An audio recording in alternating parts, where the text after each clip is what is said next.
दोस्तों नमस्कार, मैं सौरभ गोस्वामी। हर किसी की एक कहानी होती है, उसका एक सफरनामा होता है।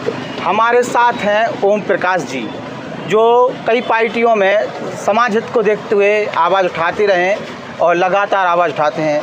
ये इन्हें रेहड़ी पटरी वाला कहते हैं, जिसको लेके सरकार द्वारा कहीं कि अनुदान देने की बात कही थी 10,000 रुपये की लेके, और स्थायीकरण करने की बात कही, लेकिन कुछ नहीं हुआ है। वो अपनी जगह है, लेकिन आइए आज इनका सफरनामा जानते हैं। नेताजी कैसे बन गए एक साधारण परिवार से आने वाले व्यक्ति। सर स्वागत है। पहले तो नाम परिचय अपना। मैं ओम प्रकाश अहरवार और सदर कांटे पर मैं 30 वर्षों से कानो बूट पॉलिश और जूते बनाने का काम कर रहा हूँ। और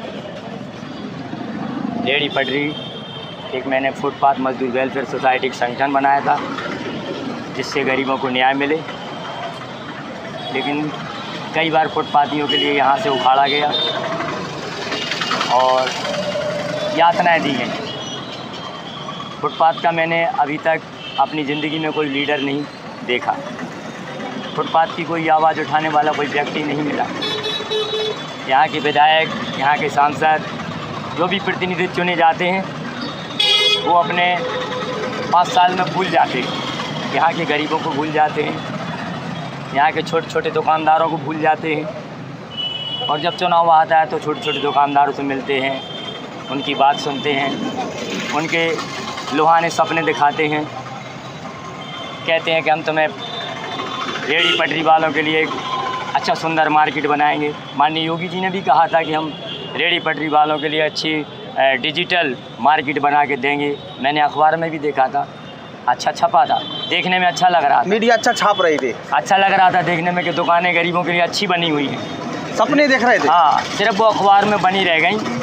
आज तक जिला ललितपुर में गरीबों के लिए कोई दुकान आवंटन नहीं हुई और गरीब पहले से ज़्यादा भुखमरी की कगार पे आ गए। ओम प्रकाश जी, चूँकि आप हमेशा गरीबों की आवाज़ उठाते रहे और अभी आपने टिकट भी मांगी थी, खुद बीजेपी से टिकट मांगी थी मेहरबानी से।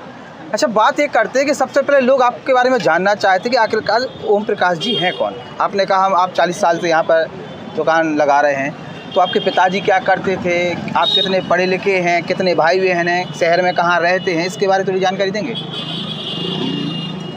हम नदी मोहल्ला भीमनगर के रहने वाले निवासी हैं और हमारे पिताजी गरीब परिवार से हैं। वो जूते बनाने का और गांठने का काम करते हैं।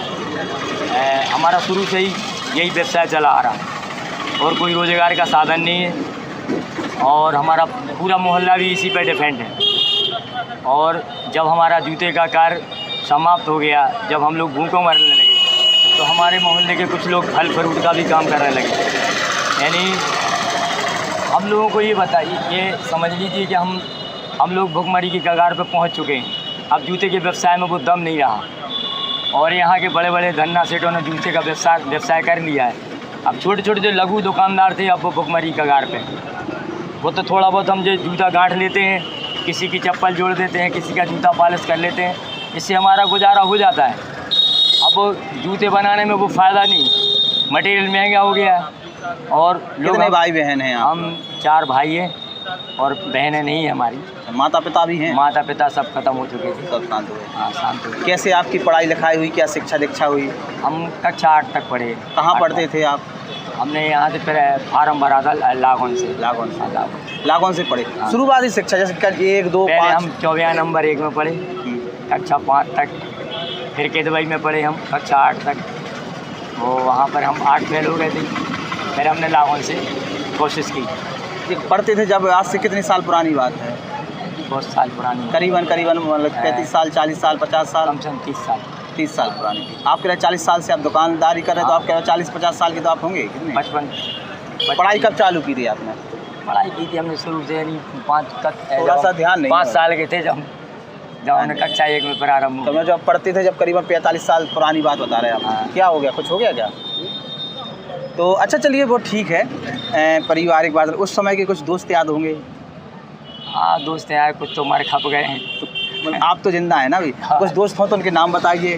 और हाँ, कुछ थे। अब एक हमारे मित्र हैं, दामोदर थे, शोभाराम थे, जो हमारे साथ पढ़ते थे। और एक भगवत वर्मा भी हैं, जो हम तो पढ़ते नहीं थे, लेकिन मित्रता। अच्छा, आपको जातिगत संघर्ष देखने को तो नहीं मिला आपका? आपके लिए हमेशा दिक्कत का सामना करना पड़ा हो कभी ऐसी बात कि आप बूथ पुलिस का काम भी करते हैं, हर वर्ग के लोग आते होंगे यहाँ पर भी? नहीं, हमें ललितपुर ज़िले में अभी तक जब से हम पैदा हुए कोई जाति संघर्ष नहीं, यानी किसी ने हमसे नफरत नहीं की। प्यार यहाँ के लोग बहुत अच्छे हैं। कभी उन्होंने जाति सूचक शब्दों से हमें कभी पुकारा नहीं, ना मैंने कभी किसी की रिपोर्ट भी नहीं की। आज तक मेरे जीवन में किसी के लिए मैंने एक रिपोर्ट भी नहीं की और किसी ने मेरे खिलाफ भी एक रिपोर्ट नहीं की। आपको परेशानी नहीं किया? हाँ, किसी ने। अच्छा, हम ये कहना चाहते हैं, बाबा साहब भीमराव अम्बेडकर, मायावती को आप किस तरीके से देखते हैं सामाजिक सुधार को देख के? बाबा साहब भीमराव अम्बेडकर की जगह कोई नहीं ले सकता, मायावती भी नहीं ले सकती, क्योंकि बाबा साहब के जीवन में त्याग था और मायावती जी के जीवन में त्याग नहीं। माया है। जो भी व्यक्ति अगर बाबा साहब के उद्देश्यों पे चलेगा तो उसको अपनी जायदाद, अपना परिवार, अपना सुख सब कुछ त्यागना पड़ेगा जब बाबा साहब के स्थान पर पहुंच पाएगा। बाबा साहब शिक्षा को लेकर लगातार फोकस करते हैं, पढ़ाई लिखाई के बारे में हमेशा बोलते आए कि अगर आपको इस समाज में स्थापित होना है, सम्मान पाना है, तो शिक्षित होना पड़ेगा। क्या कहना चाहेंगे समाज के लोगों को? नहीं, हम चाहते हैं कि अगर शिक्षा ही जीवन है, अगर शिक्षा नहीं है तो वह आदि बेकार है, क्योंकि शिक्षा की दम पे ही हमें समाज में उन्नति मिलेगी। शिक्षा ही दम पे हमें जो दूसरे समाज में भी हमको कहना प्रोत्साहन मिलेगा। शिक्षा की दम पे ही हमारे लिए दूसरे लोग कुर्सी देंगे। जब हम सफ़रनामे की बात करते हैं, जीवन परिचय की बात करते हैं, चूँकि लोग आपके बारे में जानना चाहते हैं इसलिए हम आपकी चर्चा कर रहे हैं। शादी कहाँ हुई, बच्चे कितने हैं? शादी हमारे यहाँ बगल में 20 किलोमीटर बांसी में हुई थी। बांसी में? हाँ। और बच्चे तीन लड़का है, एक लड़की है, और एक बच्चा हमारा मुख बंदर है।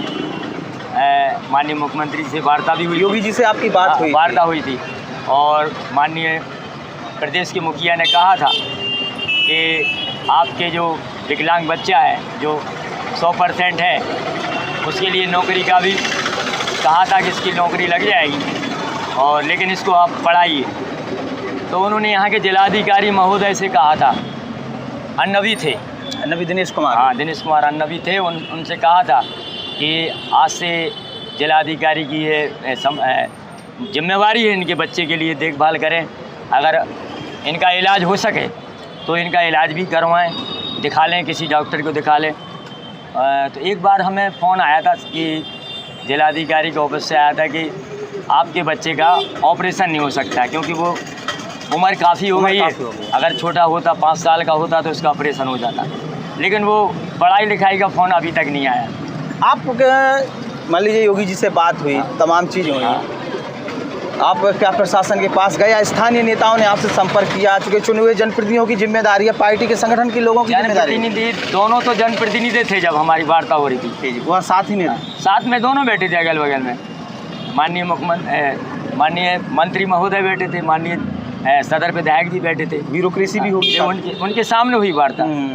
अब भाई हमें तो वहाँ से आदेश मिला था जिलाधिकारी को, अब भाई हमसे आप हम तो गए लेकिन हमारी कोई सुनवाई नहीं हुई। अच्छा, इसके साथ साथ आप मेहरौनी से चुनावी टिकट मांग रहे थे, तमाम राजनीतिक पार्टियों में आप रह चुके हैं। राजनीतिक कैरियर की अगर हम बात करते हैं तो किन किन पार्टियों में आप रह चुके हैं? पहले हम सर्वप्रथम तो निर्दलीय चुनाव लड़े क्योंकि मेरे मन में बहुत सी ऐसी ख्याल आते हैं कि अगर हम लोगों के जो बेरोज़गारी मिटाने में अगर हमारा योगदान रहे, हम चाहते हैं कि हमारे जो कई युवा बेरोज़गार हैं, अभी भी ललितपुर में बेरोज़गार हैं, और यहाँ पर हमारे यहाँ सांसद भी बने, विधायक भी बने, लेकिन उन्होंने युवाओं पर आज तक ध्यान नहीं दिया, बुंदेलखंड के गरीबी पर ध्यान नहीं दिया। आज बुंदेलखंड का हर व्यक्ति कर्ज में है, महंगाई चरम सीमा पर है।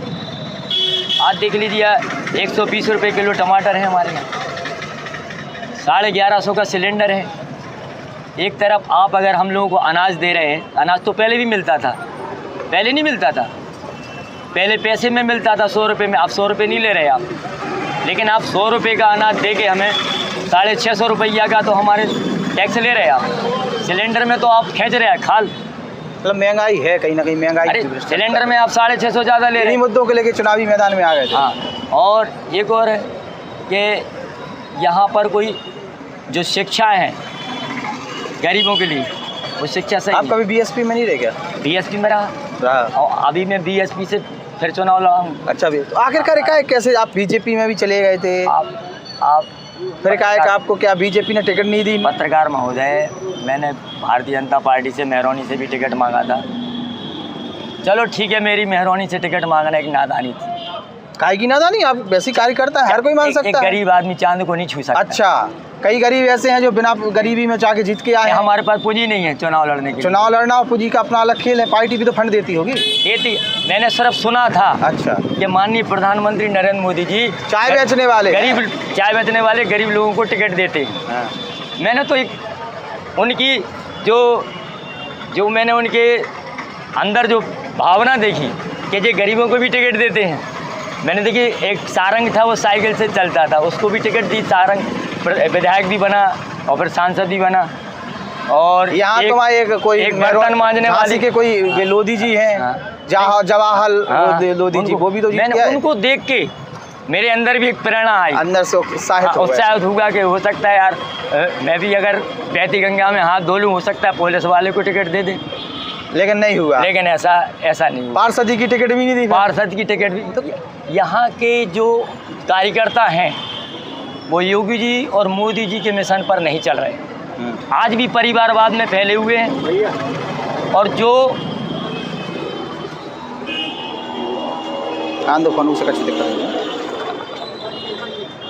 जी, यहाँ के कार्यकर्ताओं की आप बता रहे थे। मैं ये कह रहा हूँ, माननीय प्रधानमंत्री नरेंद्र मोदी जी का कहना है कि मैंने परिवारवाद साफ कर दिया है। उन्होंने बरसों से जो 70 साल पुराना वो परिवारवाद था वो ख़त्म कर चुके। लेकिन आज ललितपुर में आज भी वही परिवारवाद भारतीय जनता पार्टी के लोग फैलाए हुए। जीत तो रहे परिवारवाद है। जीत तो रहे हैं, लेकिन जीत रहे वो तो इसलिए जीत रहे कि अब लोगों को सिर्फ मोदी और योगी से प्रेम है। हाँ, विकल्प नहीं है और कोई। मोदी और योगी से प्रेम है, इसलिए वो जीत रहे हैं। अगर सड़ा व्यक्ति भी भारतीय जनता पार्टी से खड़ा कर देंगे तो वो जीत जाएगा, क्योंकि मोदी और योगी ने जो कार्य किए हैं, जो भारतवर्ष में जो अच्छी कानून नीतियाँ हैं पहुँचे हैं, चाहे आवास योजना की बात हो, कोई भी योजना हो, पहुँची, उनकी वजह से इनको वोट मिल रहे हैं। अच्छा ओम प्रकाश जी, ललितपुर कितना बदल रहा है 9 साल बेमिसाल? कुछ नहीं बदल रहा है। ओवरब्रिज बन गया, रेलवे के अंडर ब्रिज बन गए, ठीक है जी, कुछ रोड बन गए। अगर गरीबी को लेके जैसे आप लोगों के लिए कुछ किया गया है क्या? सुनो, कुछ भी बना लीजिए, अगर गरीब के अंदर गरीबी है और गरीब के अंदर भुखमरी है तो ये सारी चीज़ें किस काम की? अगर हम मर जाएंगे तो कौन चलेगा रोड पर? काफ़ी लोग खड़े हैं पॉलिश कराने के लिए, कुछ करेंगे क्या? पॉलिश करेंगे, वो यही काम है, वही करना है, यही करना है। और 40 साल से यही कर रहे हैं, इसके सिवा कुछ भी नहीं है। तो ओम प्रकाश जी हैं हमारे, जो लगातार जनसेवा के तौर पर कुछ गरीब लोगों की ऐसी ही मदद कर देते हैं, पॉलिश कर देते हैं। हमारे स्ट्रगल के समय पर भी आपने हमारा बहुत साथ दिया है और वास्तविकता में एक नेक दिल इंसान है, अच्छे व्यक्ति हैं। इसलिए जब भी हम यहाँ आते हैं, ख़ासतौर से जब बाहर से यहाँ आते हैं, तो इनके पास ही आते हैं और कोशिश करते हैं कि इन्हीं से जूते की पॉलिश कराएं। तो हमारे मित्र भी हैं, हमारे मार्गदर्शक भी हैं, इनके साथ बैठकर वो गरीबी के दिन याद आते हैं, वो स्ट्रगल के दिन याद आते हैं जो हम और आप अपने पढ़ाई के समय या उसके बाद का जो समय होता है उसमें देखते हैं। जब संपन्नता आती है, सफलता आती है, तो उस समय भी उन लोगों के साथ में बैठिएगा जो कभी आपकी विपत्ति, आपके दुख सुख के साथ में थे। और आज हमारे साथ हमारे मित्र, हमारे मार्गदर्शक जो हैं वो हमारे साथ हैं। बड़ी हमें आत्मिकता होती है ललितपुर आके और बड़ा अच्छा लगा। ऐसे ही सफ़रनामे के साथ हम और भी व्यक्तियों के साथ चर्चा करते रहेंगे, क्योंकि ये लोग कर्म करते हैं और कर्म करके अपना पेट भर रहे हैं, किसी के ऊपर डिपेंड नहीं है। लेकिन जब और लोगों की बात आती है, उनके हकों की बात आती है, बाबा साहब के जो सिद्धांत हैं उस पर जब लड़के आगे बढ़ने की बात आती है, तब ऐसे लोग कहीं ना कहीं आवाज़ भी उठाते हैं और जब राजनीति का शिकार होते हैं तो उसको भी इसी कैमरे के सामने बोलते हुए नजर आते हैं। जैसे ही किसी नए शख्सियत के साथ फिर मुलाकात होगी। धन्यवाद ओम प्रकाश जी।